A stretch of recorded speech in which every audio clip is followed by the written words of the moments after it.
Good evening, I'm Liyana Hassanel. Welcome to Bizworld.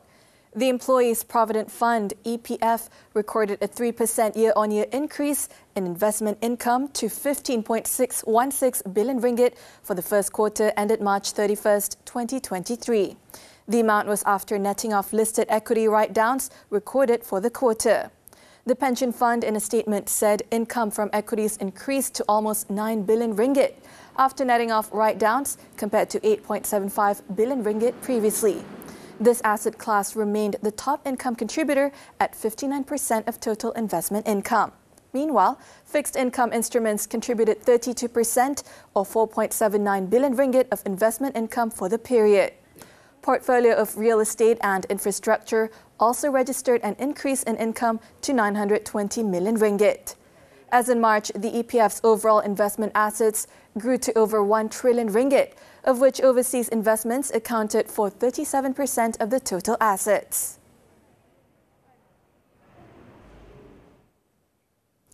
The unemployment rate in April remained at 3.5%, but the number of unemployed continued to decrease to 586,900 persons. According to the Department of Statistics Malaysia, DOSM, the labour market remained stable, with the number of labour increasing 0.2% to 16.84 million persons. Labour force in the service sector continues in an increasing trend, especially wholesale and retail trade activities, as well as food and beverages. Employment in the manufacturing, construction and agriculture sectors are also increasing. Meanwhile, the active unemployed, or those who are actively looking for a job, comprised 80.4% of the total unemployed. Those who have been unemployed for less than 3 months cover 61.2%, while those who have been unemployed for more than a year cover 6.5%.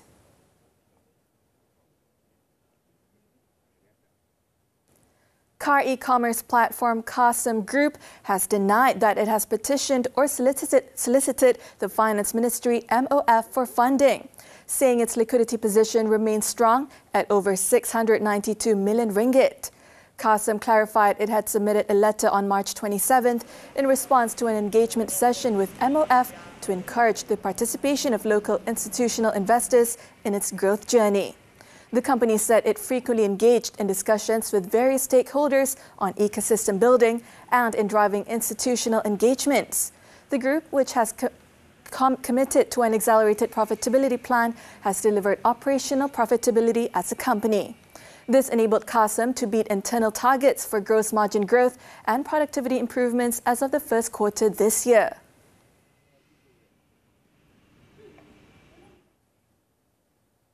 MIDF Research maintained its positive view on the consumer sector following the removal of chicken and egg price caps from July 1st onwards. This as poultry players would have greater price flexibility in response to changes in input costs. In a research note, the firm said this change allows market forces to determine prices based on supply and demand conditions. Additionally, the lifting of export restrictions on chicken may encourage poultry players to increase production and explore export opportunities. However, given the tight egg supply in Malaysia, the firm anticipates a potential increase in egg prices in the near term. Moreover, the global avian flu outbreak has led to reduced egg supplies in other countries, potentially making imported eggs more expensive in Malaysia. RAM Rating Services has maintained its stable outlook for the Malaysian insurance and Takaful sector. It expects the sector to stay resilient in the face of a changing landscape, market volatilities, and the normalization of claims towards pre-pandemic levels. Notwithstanding headwinds, RAM Rating said the sector is still well capitalized to absorb potential shocks.